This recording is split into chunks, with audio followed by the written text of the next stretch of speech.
अम्बेडकर साहब अमर रहे, अमर रहे, डॉक्टर साहब बी आर अम्बेडकर साहब अमर रहे, अमर रहे। बीएसपी की क्या पहचान, नीला झंडा हाथ निशान, बीएसपी की क्या पहचान, नीला झंडा हाथ निशान। की संघर्ष करो, हम आपके साथ। मुर्दाबाद, परिवार मुर्दाबाद, मुर्दाबाद, मुर्दाबाद। देश के गृह मंत्री मुर्दाबाद, मुर्दाबाद, मुर्दाबाद। देश के गृह मंत्री मुर्दाबाद, मुर्दाबाद, मुर्दाबाद। अमित शाह मुर्दाबाद, अमित शाह, मुर्दाबाद।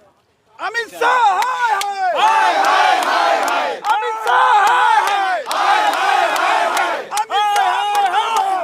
हाय, हाय। अमित शाह मुर्दाबाद, मुर्दाबाद, मुर्दाबाद। अमित शाह हाय हाय हाय, हाय, हाय, हाय। अमित शाह मुर्दाबाद, मुर्दाबाद, मुर्दाबाद। अमित शाह हाय हाय हाय, हाय, हाय, हाय। अमित शाह हाय हाय हाय, हाय, हाय, हाय। अमित शाह माफी मांगो, माफी मांगो, माफी मांगो। अमित शाह माफी मांगो, माफी मांगो, माफी मांगो।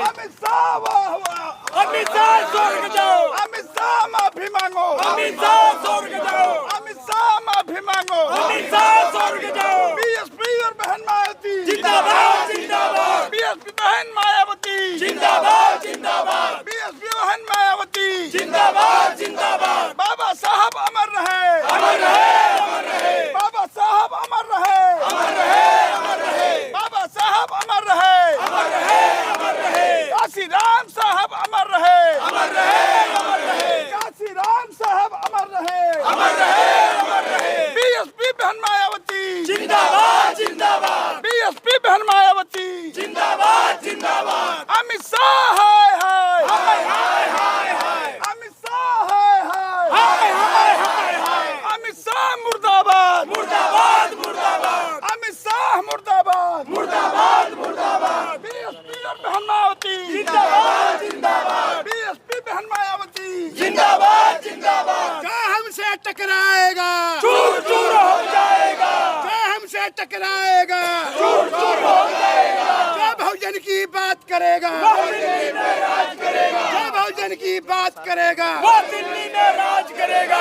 बी आर अम्बेडकर साहब अमर रहे, अमर रहे, बी आर अम्बेडकर साहब, अमर रहे, अमर रहे, काशी राम साहब, अमर रहे, अमर रहे, काशी राम साहब, अमर रहे, अमर रहे। बीएसपी की क्या पहचान, नीला झंडा हाथी निशान, बीएसपी की क्या पहचान, नीला झंडा हाथी निशान। डॉक्टर बी आर अम्बेडकर साहब, अमर रहे, अमर रहे, डॉक्टर बी आर अम्बेडकर साहब, अमर रहे, अमर रहे, काशी राम साहब, अमर रहे, अमर रहे।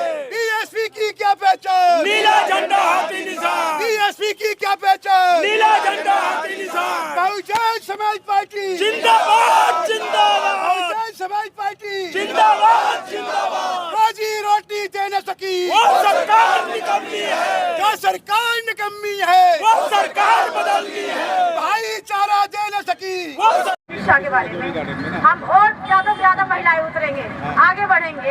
हम बिल्कुल भी उनके हम नहीं सहा जाएगा उनके बारे में कि बाबा साहब ने सबसे ज्यादा तो महिलाओं के बारे में किया है।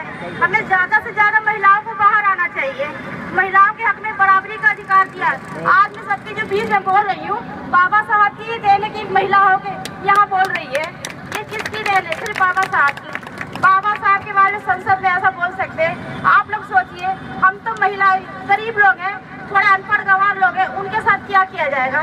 तो हमें सोचना कि हमें बहुजन समाज पार्टी बीएसपी को ज्यादा से ज्यादा इसे मजबूत किया जाए, इसे बढ़ावा दिया जाए, ताकि हमारे देश पे मायावती जी उनकी सरकार हो तो हम ज्यादा कुशल मंगल होंगे हम लोग। नहीं तो ये लोग बीजेपी वाले हमें दबाने का काम किया और दबाते रहेंगे ये लोग। हमें मजबूती बनानी है, बहन जी को लाना है यहाँ पे। अगर बहन जी रहेंगी तभी हमारी सत्ता हाथ में रहेगी, हम कुछ भी कर सकते हैं।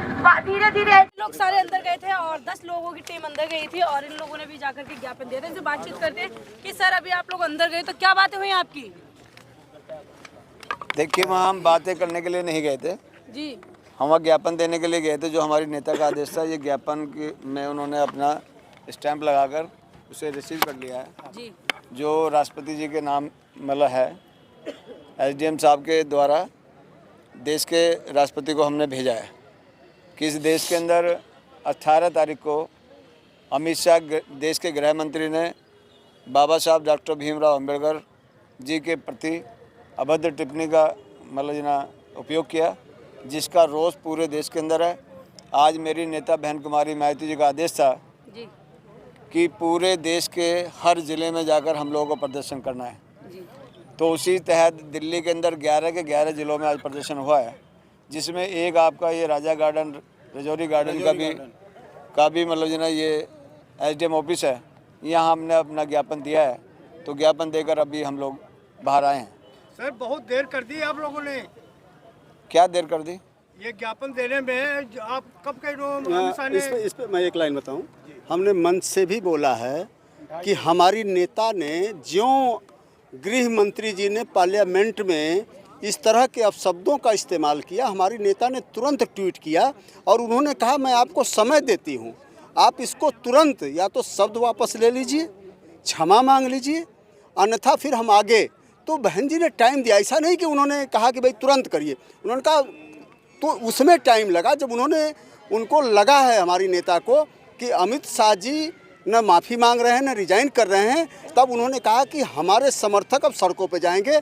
हमने अभी भी कहा, जब आप लोगों ने अगला स्टेप पूछा है तब भी हमने ये कहा है कि अगला स्टेप आज के प्रोग्राम के बाद जब बहन जी के साथ हम लोग बैठेंगे तो अगला स्टेप भी हम बताएंगे। इसलिए हमें लेट नहीं हुआ, हमने मौका दिया था अमित शाह जी को कि विचार कर लो, या बहुजन समाज गुस्से में है। सर एक्चुअली क्या है, जब से कांग्रेस विपक्ष में है और कांग्रेस खुलकर सामने आई है, जैसे विरोध करने लगी है बीजेपी का, उसके बाद ही सक्रिय हो आप, और कहा जा रहा है कि कहीं ना कहीं दलित वोट बैंक आपके हाथ से खिसकने वाला है, इसलिए आप आगे आए हैं। देखिए, जहाँ तक वोट बैंक की अभी हम बात ही नहीं कर रहे हैं, हम अपने महापुरुष की बात कर रहे हैं। और जहाँ तक कांग्रेस का सवाल है, अगर इस देश में सबसे ज़्यादा बाबा साहब को ब्रेकर बनने का काम किसी ने किया है, बाबा साहब को रोकने का काम किसी ने किया, तो कांग्रेस के लोगों ने किया। आप उठा के देख लें, चाहे वो संविधान सभा में पहुँचे होंगे, चाहे वो संविधान लिखे होंगे, चाहे वो पार्लियामेंट में पहुँचे, चाहे कानून मंत्री बने, चाहे वो पहला 1952 का चुनाव लड़े, चाहे 1954 का चुनाव लड़े, सारे चुनाव हरवाने से लेके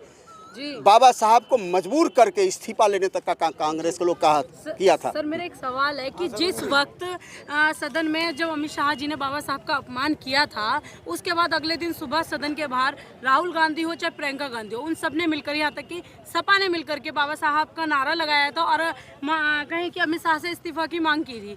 लेकिन उसी में देखा जाए जो बसपा का एक सांसद रामजी गौतम, ना तो वो दिखाई दिए थे वहाँ पर, जबकि वो संसद के अंदर थे। देखिए, अब दिखाने का काम तो आप करेंगे, और मुझे पूरा पता है कि हमारी नेता ने उनको पहले ही बुलाया और उन्होंने कहा हाउस की प्रोसीडिंग में आपको रहना है।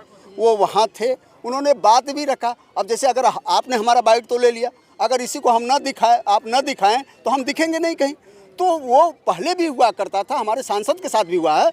और यही नहीं, हम लोग तो माननीय कांसीराम साहब के साथ भी बहुत रहे हैं, तो साहब भी कुछ कहते थे। आप सवाल ये है ना कि जब संसद के बाहर जब कांग्रेस पार्टी हो चाहे सपा पार्टी हो प्रदर्शन कर रही थी, तो बसपा का जो एक सांसद है उसने आकर के क्यों नहीं समर्थन दिया? मैं उन लोगों के साथ क्यों खड़ा हूं जो लोगों ने पूरे जिंदगी बाबा साहब का अपमान किया हो। हम कांग्रेस के साथ कैसे खड़े हो सकते हैं, हम समाजवादी के साथ कैसे खड़े हो सकते हैं, जिन्होंने प्रमोशन का रिजर्वेशन का बिल फड़वा दिया, जिन्होंने बाबा साहब को अपमानित करने का काम किया। अब ऐसे लोगों के साथ हम खड़े कैसे हों? इसलिए हमारा सांसद की एक जो सोच थी, जो आज हम लोगों की सोच है, हमारी नेता की सोच है, वह सोच लेके हमारा सांसद भी वहाँ संघर्ष कर रहा था। वो अलग चीज़ है कि आप लोगों ने नहीं दिखाया, इसलिए लग रहा है। सर, आप लोगों के गले में देखा वो नीला पटका है, नीला पटका आज राहुल गांधी प्रियंका गांधी भी संसद में घूम रहे हैं। ये तो मजबूरी बन गई है, ये मजबूरी बनी हुई है।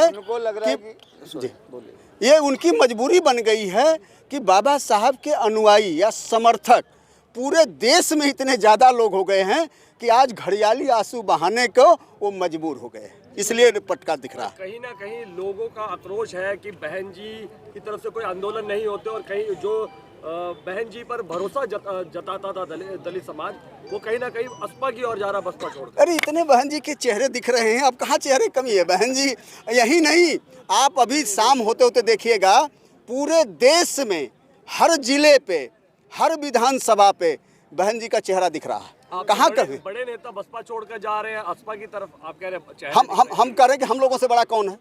माननीय कांसीराम साहब को 42 साल से साथ चलने वाले सीपी सिंह खड़े हैं, 93 से माननीय कांसीराम साहब के साथ चलने वाले हम लोग खड़े हैं। अब बड़े नेता आप उनको देख लिए जिन्होंने कुछ समय के लिए आए और बसपा से विधायक बने, संगठन तो अभी वहीं का वहीं खड़ा है बहन जी के साथ, तो कौन छोड़ के जा रहा है? तो यहीं आप ही खड़े लोगों पर आरोप लगता है कि आप ही लोगों ने दलित समाज को बहन जी से दूर कर दिया है। आज आप बहन जी से मिलने के लिए भी सालों तक लोग लाइन में लगे रहते हैं, लेकिन आप लोग वहां तक पहुंचने नहीं देते। हमें लगता है कि आप बहन जी के यहाँ कभी उधर आइएगा, हम मिलवाएंगे। देखिए कितने लोग दलित लोग आते हैं और कितने लोग इस चाहत में हैं, लेकिन फिर हम जब उन लोगों से कहते हैं कि हमें उनकी सेफ्टी का भी ध्यान रखना है और हमें उनकी सेहत का भी ध्यान रखना है, तो वो लोग मान जाते हैं दलित जो के लोग। आरोप लगाते हैं क्या वो झूठा लगाते हैं कि बहन जी से कोई मुलाकात, आप कोई नंबर दे दो, आपसे मुलाकात करेंगे, उनसे बात कर लेंगे?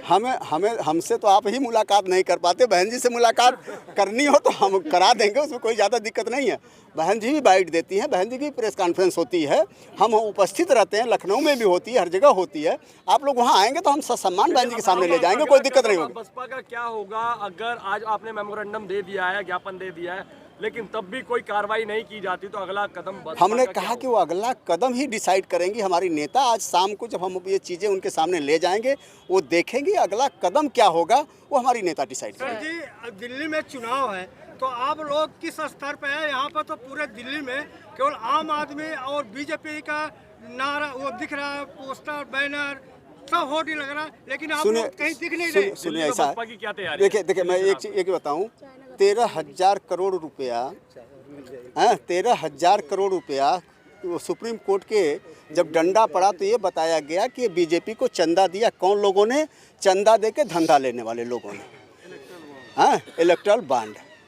और वही हालत कांग्रेस की हुई जिसमें 2800 करोड़ दिखाया, ममता जी को 3200 करोड़ दिखाया। ये जब इतना है तो झंडा किसका दिखेगा, डंडा किसका दिखेगा? अब इनके पास जब बड़े बड़े उद्योगपतियों का धन है तो उतना तो लगा देंगे।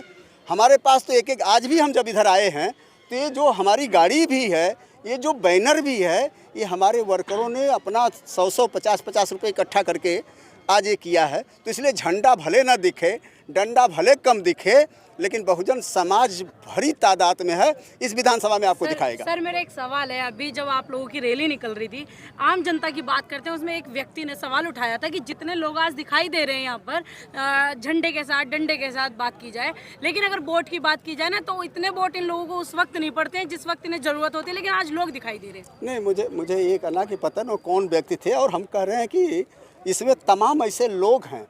अगर बाबा साहब को भी क्रिटिसाइज करने वाला कोई व्यक्ति ही तो है, तो हो सकता है उसी से समर्थित कोई व्यक्ति आपको मिल गया हो, तो अब उसकी बात हम क्या करें। लेकिन अगर जहाँ इतने लोग, हमने इनको कोई खाने का प्रबंध किया है, हमने इनको कोई पैसे दे के नहीं ले आए, अपने स्वेच्छा से आए हैं, मर्जी से आए हैं। और कम 2 दिन का आदेश हुआ 2 दिन पहले कि अब मुझे लगता है कि हमारा टाइम पीरियड खत्म हो गया। जो नेता ने कहा, अमित शाह ने खेद व्यक्त नहीं किया, इसलिए आप लोगों को सड़कों पे आना चाहिए। जो आपका वोट खिसक गया है दिल्ली में, उसको कैसे वापस लाएंगे? कहाँ खिसका नजर आ रहा है? आपका क्या कोई परसेंटेज नहीं? ये सारे लोग इकट्ठा होके अब आज की स्थिति में जो देखें, जो कभी 36 का आंकड़ा हुआ करता था, हमें लगता है केजरीवाल जी क्या कहते थे शीला दीक्षित के लिए, कांग्रेस के लिए क्या कहते थे। हमें लगता है सबसे बेटर ये प्रदेश के अध्यक्ष भी रहे CP सिंह जी, ये बता दें 2 लाइन कि केजरीवाल जी क्या कहते थे। देश के अंदर मतलब ये ना, जब 3 वाद चलते हैं, ब्राह्मणवाद और गांधीवाद और अम्बेडकरवाद। जब अम्बेडकरवाद ने देश के अंदर गांधीवाद को और मनुवाद को पिछाड़ दिया, तो उसके बाद इन्होंने फ्रीवाद चला दिया है। और इस देश के अंदर, इस देश का प्रधानमंत्री बोलता, मैं नहीं बोल रहा हूँ। अभी लोकसभा का चुनाव हुआ तो उन्होंने बड़े बड़े होर्डिंग पोस्टर लगाए कि मैंने इस देश के अंदर 81 करोड़ 35 लाख लोगों को 5 किलो राशन का इंतजाम करा दिया है। और अभी एक रिपोर्ट आई है कि भारत देश के अंदर 23.5 करोड़ लोग गरीबी रेखा से नीचे रहते हैं। यानी लगभग 135 करोड़ में 105 करोड़ लोग इस देश के अंदर मांगने वाले बने हैं। और इस देश के गरीब लोगों का पेट खाली इन्होंने रखा है। तो इस देश के गरीब लोगों को मूर्ख बनाना आसान है, और वो इनको लालच देके, जैसे अभी केजरीवाल ने पंजाब में चुनाव लड़ा तो उन्होंने वहाँ की महिला को भी यही वादा किया था कि मैं आपको हर महीने मतलब पैसा दूंगा। अब दिल्ली के अंदर भी रेवड़ी है, ये भीख नहीं, ये भीख दे रहे हैं उनको। उनके बेटों को रोजगार क्यों नहीं देते? आज रोजगार के नाम पे सब मतलब सारी पार्टी चुप है। यदि रोजगार की कोई बात करता है तो बहुजन समाज पार्टी करती है कि गरीब के बेटों को रोजगार चाहिए, मगर ये रोजगार नहीं देंगे, ये फ्री की रेवड़ी बांटेंगे। और ये रेवड़ी दे भी किसके रहे हैं? ये इस समाज को समझना होगा कि हमारे टैक्स का पैसा ये लोग मतलब जी ना वहाँ पर हम लोग को वापस कर रहे हैं, तो हमें मूर्ख बनाने के सिर्फ किस लिए कि आपका वोट ले सकें, क्योंकि इनके पास वोट नहीं है। 3.5% इस देश के अंदर ब्राह्मण हैं, 5.5% वैश्य है, 6% जिन्हें वैश्य 6% वैश्य है, 5.5% क्षत्रिय। रुक जाओ। और इस देश के अंदर जो किसी की जमानत बचाने के लिए 16.16% वोट चाहिए, तो ये किसको मूर्ख बनाएंगे? उस गरीब आदमी को जिनका पेट खाली रखा है। इसलिए मतलब ना वो लोग बार बार गरीबों को मूर्ख बनाने में लगे हैं। मगर अब गरीब समझ चुका है कि ये लोग जो ना बार बार मूर्ख बना रहे हैं। कांग्रेस ने 4 ही बात की, गरीबी दूर करेंगे, बेरोजगारी दूर करेंगे, महंगाई दूर करेंगे, भ्रष्टाचार दूर करेंगे। चारों में से कुछ भी दूर नहीं की। देश का प्रधानमंत्री ने, बीजेपी आई तो उन्होंने कहा मैं 15 लाख रुपए दूंगा, 2 करोड़ नौकरी दूंगा, नहीं दी। ये लोग जो पागलपन बना रहे हैं, तो अब ये ना लोग पागल बनने वाले नहीं है। लोगों को मतलब इस बात को समझ में आई है कि ये सिर्फ मूर्ख बना रहे हैं, भीख देने का काम कर रहे हैं, अब वो रुकेंगे नहीं। सर एक महत्वपूर्ण सवाल, वोट बैंक में ये जन सैलाब क्यों तब्दील नहीं हो पाता? ईवीएम को जिम्मेदार मानते हैं या क्या रीजन है? देखिए, ईवीएम भी एक बड़ा फैक्टर है। और देखो सामने आपके इधर भी घुमा लो, जो मतलब 4 लोग खड़े हैं और यहाँ जो ना हजारों लोग खड़े हैं, तो इससे पता लगता है कि बहुजन समाज पार्टी बहुत बड़ी ताकत रखती है।